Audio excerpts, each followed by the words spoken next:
This is a follow-up now to the video or the podcast that I did there on Monday, and it will bring to a conclusion, for the moment, the thoughts that Philip Jones imparted to us Irish in 2009, shortly before the referendum on the Lisbon Treaty. And Philip Jones was warning us back then of the ramifications of signing up to it. And he was well aware of the conspiracies that were going on in Europe to bring about a new world order, basically, via the EU. And of course, Ireland was sleeping still then. When I came back to Ireland in 2008, there was no such thing as internet in the village that we settled down in. And we actually, my husband and I were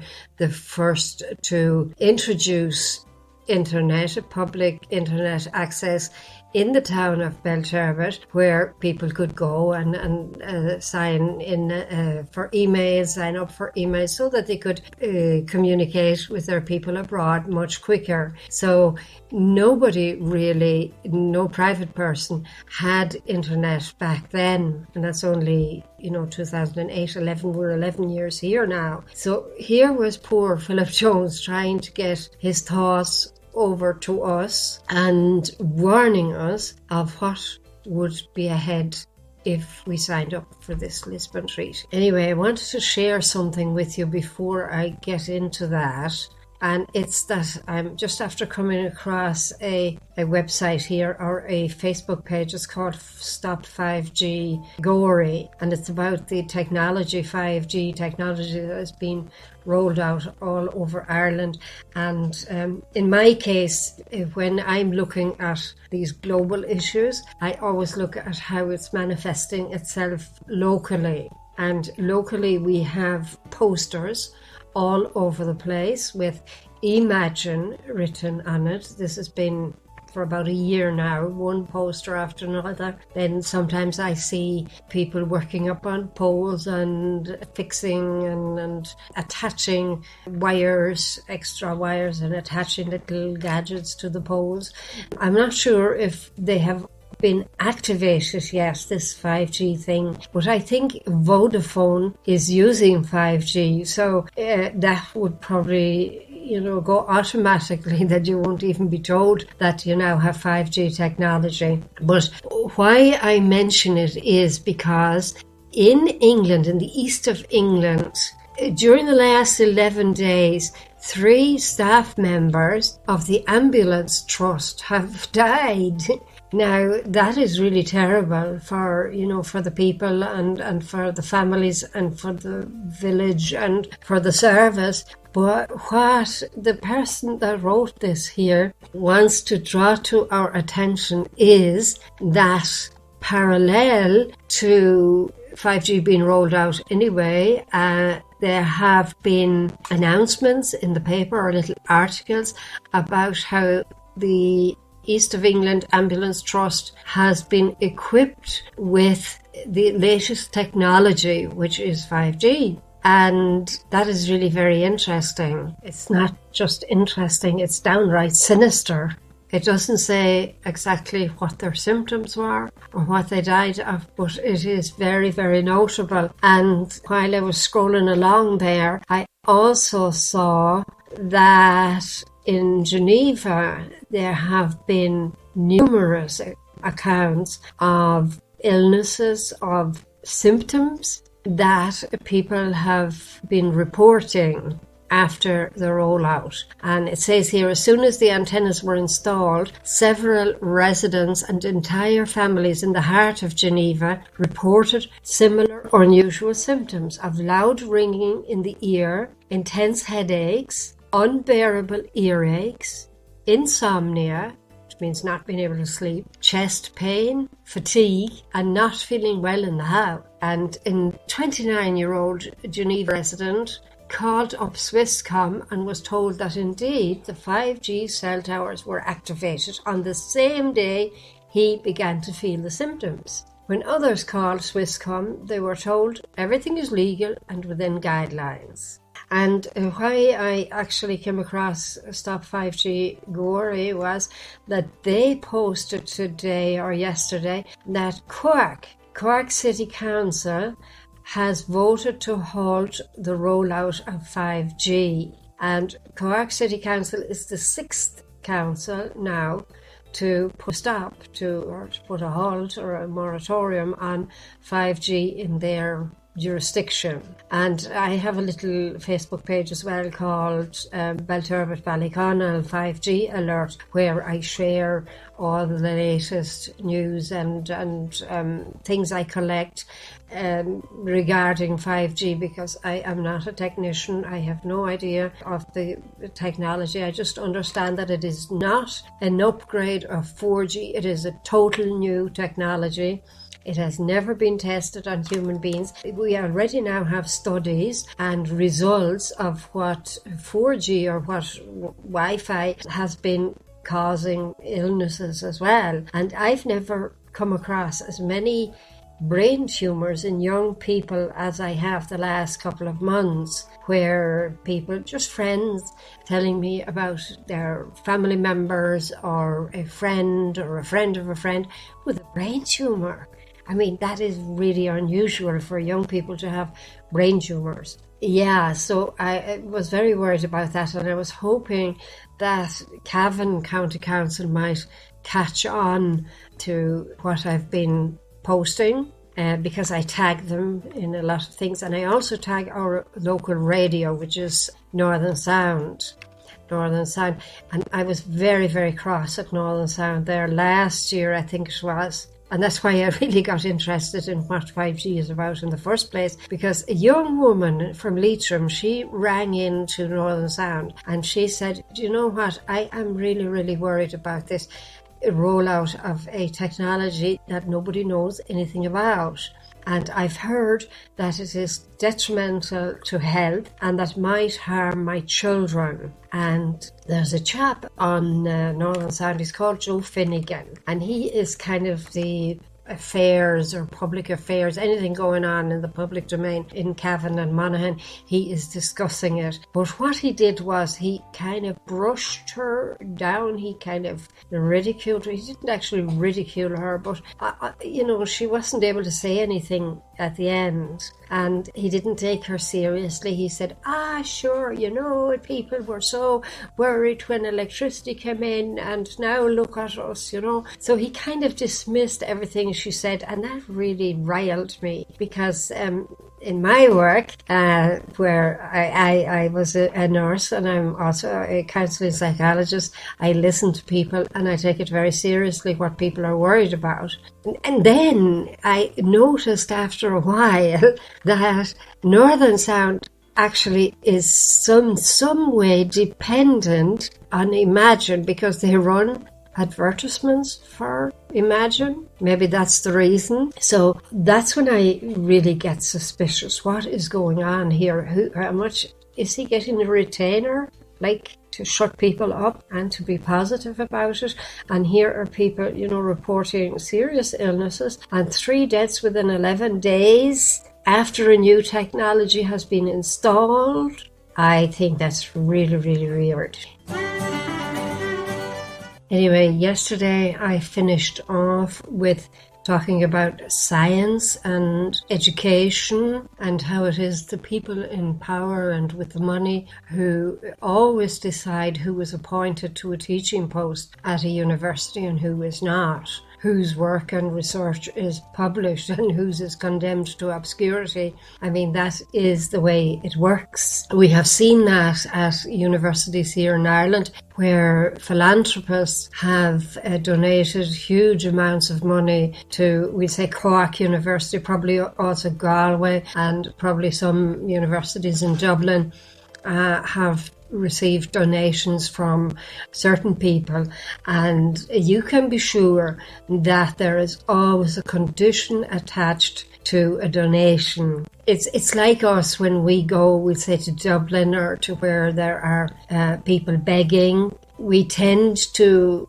go into a kind of a judgmental role, and we think, well, if I give him this 5 cents, 10 cents, €1, he's going to spend it on alcohol. So I'll look for a better beggar, and then I'll see that doesn't look as if he's addicted to something, and I'll give it to him, and he will comply with my projection of what my money should be spent on. So basically it's the same thing. These philanthropists, they have an idea, they have an agenda, they belong to the world elite. They belong to these people who want to participate in creating the new world order. So they are going to dictate what is taught at the university and what not. And you could nearly feel it and see it.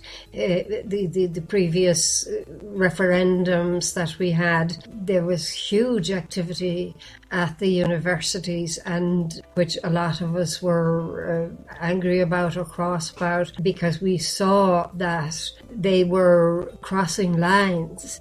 They were, we say the police were in on the university, the Gardaí were in on the campus, and they were handing out leaflets, or I don't know, were they protecting the people handing out the leaflets? I have no idea. But there was a kind of a fusion of public service, of university students, and of the invisible philanthropists in the background, pushing their agenda. So yeah, that's where I finished off yesterday. And then, of course, he went on here, Philip Jones, to talk about history, the falsification, the suppression of history. It goes hand in hand with the falsification and suppression of news. That we talked about the media yesterday. People will lose all confidence in the media if they discover they have been lied to or denied the truth. Now, he's talking, this is 10 years ago. This holds true whether we speak of events today or 50 years ago. The control and manipulation of more recent history has become a primary factor in modern political warfare. I mean, this is warfare we're talking about. Most people don't know that. Most people still haven't realized and still haven't found out that they are being denied the truth by the media. Because a journalist is kind of a demigod. He comes after, we say, the doctor and the priest, and then comes the journalist. You know, but all a journalist is supposed to do is to report the truth. Holding mirrors up, holding government to account. That is one very, very significant part of being a journalist. But basically in the courses that I did on journalism, it was to be inquisitive. It was to use the 5 W's. They are to be kind of at the forefront of every journalist's mind, which is who, why, what, where, when, and then we usually add in a how as well. Who killed somebody, where, when was it, and how was it done? So, I mean, these are the questions that anything you hear that you need to ask, just use these 5 W's. They are imprinted on every journalist's brain. They are not there to sell you a political agenda. But obviously, in the publicly owned or in the government-owned media like RTE and whatever else, and we say Dennis O'Brien-owned media, you're not going to get the truth. Then, of course, you have journalists' unions, where there is a code of conduct, where there are rules and regulations what a journalist may report upon, and definitely where they have to stay silent on. A whole lot of European rules and regulations there as well. And of course, they in turn are signed up to other organisations like the famous INAR, which was established earlier this year around the whole issue of racism and hate speech. We're still waiting for Charlie Flanagan to define what hate speech actually is, because hate, of course, is an emotion and it can manifest itself in thousands of different ways. It can manifest itself in being completely silent, not speaking. We know it from relationships. If you hate somebody, well, you refuse to talk to them. So, I mean, somebody's going to have to define what hate speech is. Or are they going to be like certain words because now if a journalist writes or says something incorrect, it can easily be interpreted as defamatory. Then they drag you to court, and then it probably should lock you up for years and years, where other real criminals are walking the streets and molesting your kids. So anyway, I do tend to digress a lot, so sorry about that, and bear with me. Back now again to Philip Jones. He goes on to talk about religion, which is one of my own favourite topics. He says, and I quote, "There is no doubt in the mind of this writer that the most powerful source of resistance to the illegitimate power will be found in a people's religion. I will state quite clearly at this point that I myself have been in the past somewhat irreligious, and that has quite likely been to my detriment in some ways. But I have, through recent close contact with some true Christians and Muslims, come to realize that through faith comes resilience, determination and strength." And that's a nice thing to have said, because he actually wrote this, we say, again, I'm looking back, he said this in 2009 and shortly after he died. So he had come to great insights through being friends with Christians. And that brings me to the point of what's going on, this anti-Catholic tsunami that is kind of covering Ireland again and again and again. I mean, there is enough things to criticise within the Catholic Church. I have no doubt about that, and I have no inhibitions in saying things myself when it comes to my attention. But it's the last thing that has to go.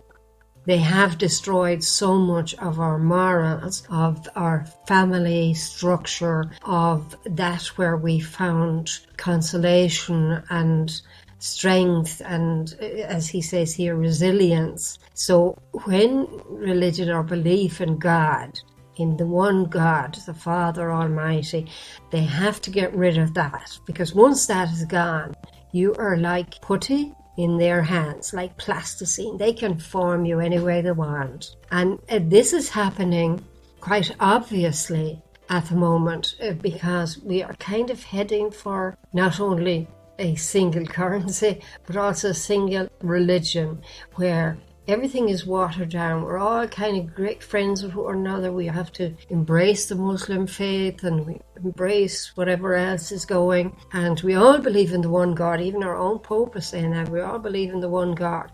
Deep down, he is right, because when we don't believe at all, and then we might say, if there is a God, please come and help me. That is the God that everybody cries out to. We still don't know which God it is or what God. There isn't one God for the Muslims and one for the Jews and one for the Christians. It is the same God. Of course, we have the same God, but we profess differently, and our understanding is differently, and our dogmas are totally different. Like the Islamic dogmas is all about killing. They bring us back to Old Testament lifestyle. And so that is not the God of the Christians. We know God through Jesus Christ, and he is the one true God as we understand it. So hopefully that was the God that he got to know before he died. But he says here, I go on and quote again, "The central purpose of religion appears to be a means of giving to the individual a spiritual and intellectual base from which that individual can make relative all the stressors and influences he or she encounters, and thereby secure a grounded sense of purpose, direction and belonging. Religion, whichever form it might take, must forever be at the core of the culture, sustained by and sustaining the arts." Yeah, he's so right there, because in Christianity we know that the greatest paintings of all time were inspired by Christianity. And you only have to go to the Sistine Chapel or to the museums all over the continent to see examples of Christian art. Art nowadays is like a piece of shit in a plastic bag and banged on the wall with a nail. It's ugly.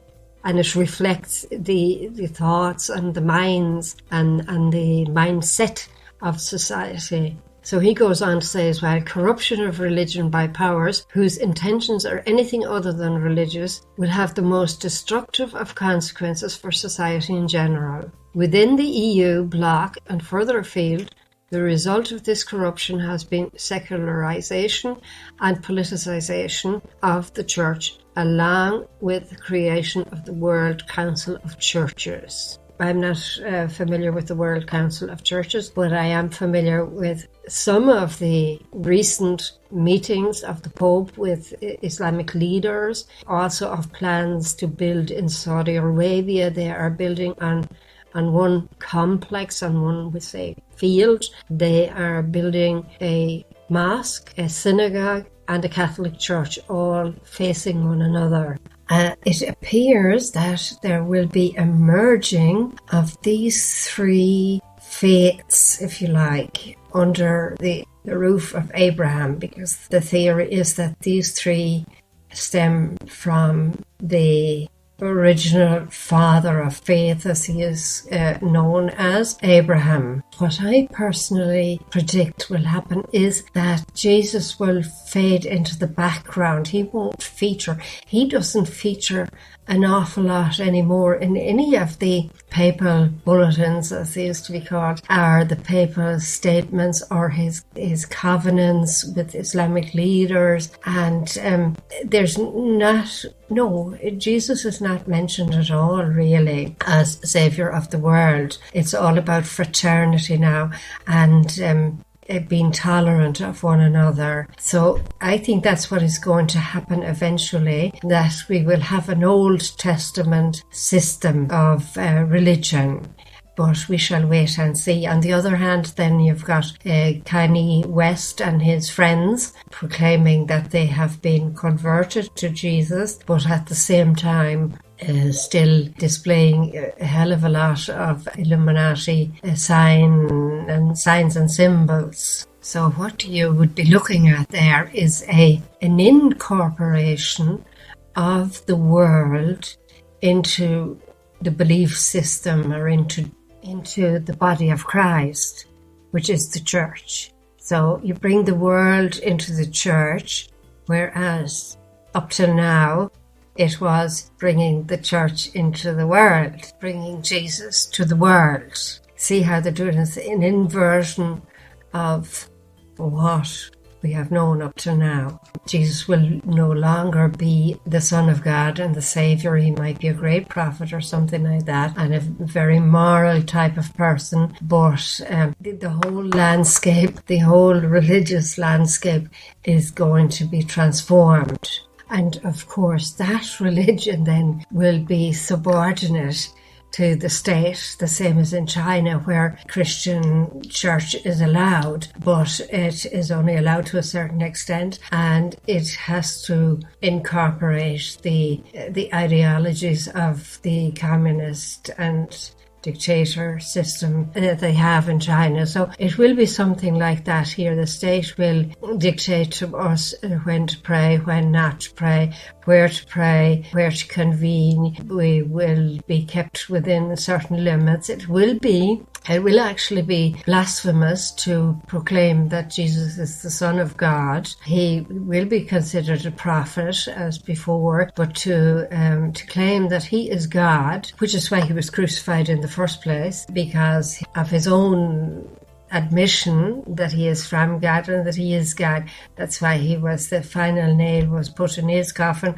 because of that. So we're going to be faced with this kind of a religion in future. That's my prediction. And I say that on the grounds that I recently was told not to be evangelizing parents. Like, I was telling them how God loved them and loved their children, but that wasn't acceptable. That sounds like evangelizing. And parents are modern. We're dealing with modern parents now who want to decide for themselves what way they want to live and how they want to understand God and whatever. So no evangelization, that it was told to me recently. Back again now to Philip Jones. He quotes here again, "The world is governed by very different persons to what is imagined by those who are not themselves behind the scenes." And the man that said that was Benjamin Disraeli. He was a British Prime Minister to Queen Victoria. So he would have a pretty good insight into who was ruling the populace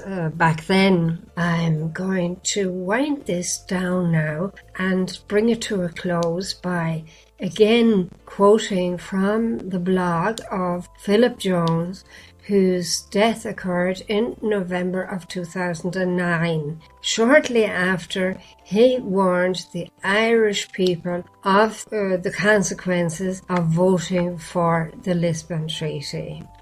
"The European federal state will usher in a new age of feudalism for the people of the old continent. The technological advances in recent years have enabled the designers and planners to construct a grid around people's lives using insidious database technology combined with despicable propaganda and pernicious surveillance of all and every aspect of a citizen's life. Yet still, we the people do nothing. There are reported to be around 50,000 concentration camps already in place, earmarked for EU dissidents." I'm going to come to that now in a minute with the concentration camps, because that really knocked me over. I only read this about 15 minutes ago, before I started talking, that there are actually concentration camps for EU dissidents. And I again point out that this man wrote this in 2009, and he is saying that they have constructed a grid around people's lives using insidious database technology. And that brings me back to where I started this podcast with the 5G, because 5G is a surveillance technology. So you see, this is the grid that's going to be built around our lives. We're going to be on databases. Every move and store that we make and that we do will be registered on these databases, and it will be similar to China, where facial recognition is so common. You know, there are thousands and thousands of Chinese people hopping on trains and hopping off again, and you can identify any of them in 2 seconds because of these technologies. And this is what Philip Jones was predicting, or was telling us would be happening in the future under EU law. Another quote now. "Europe's nations should be guided towards the superstate without their people understanding what is happening. This can be accomplished by successive steps, each disguised as having an economic purpose, but which will eventually and irreversibly lead to federation." Now, who could have said that? That was Jean Monnet, the so-called founding father of the EU, did everything but paint us a picture when he wrote that. Europe's nations should be guided towards the superstate without their people understanding what is happening. And Philip Jones' remarks then, concluding remarks are, "Now is a time for heroes, and time is short. Just maybe once again the Irish people will show the rest of Europe the way forward and be heroes, and be as heroes for all of us, denied the rights to self-determination by our lying and cheating politicians." Now, poor Philip Jones, he said this 10 years ago. Now is the time for heroes. Time is short. Just maybe once again the Irish people will show the rest of Europe the way forward and be as heroes for all of us denied the right to self-determination by our lying and cheating politicians. So what he is saying here is that the eyes of the world, the eyes of the other countries are upon us here, and several people have highlighted that. We are a small country on the edge of Europe and kind of the next state to the United States. A lot of water in between. But people are watching People watched us as we, step for step, sold our country out. Sat paralysed in our chairs while the bankers sold us out. Sat paralysed in our chairs as we sold our children and handed our children over to the state. Then we thought we were being oh so tolerant, compassionate.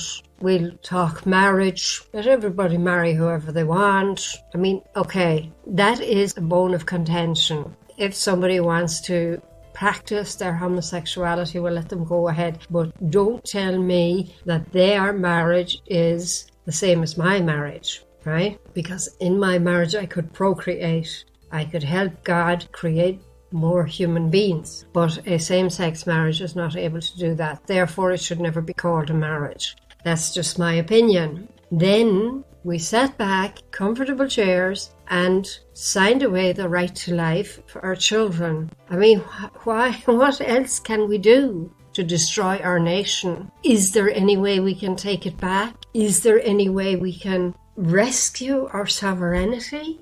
I mean, it's been 10 years since Philip Jones was talking about what would be ahead of us. And all these things have been snuck in more or less with our permission, but by deceit, because each of the referendums was sold as something other than what it actually was. And what it was taking over power, taking over control of each of these areas of life. And in the meantime, we now have bans on protesting outside abortion clinics. We now have bans on farmers protesting outside meat factories. We now have bans on social media. They did it really smart. They turned into publishers. They started out as platforms for everybody, and for everybody to be able to say what they want to say, and free speech basically. But now they have turned into publishers, and publishers, of course, are signed up to political correctness and can only publish things which comply with their agenda. So personally, don't see any chance whatsoever of us ever being able to rescue our sovereignty. And it will be erased from the language, from the vocabulary, from the map before too long. And I think the only thing that is holding this back is Trump, President Trump in America, and this Brexit attempt, where things are being halted, they're being delayed, but they have definitely not been dismissed, or they have definitely not been given up. There's just been a little delay, a little wrench in the spokes of the chariot that is the European Union.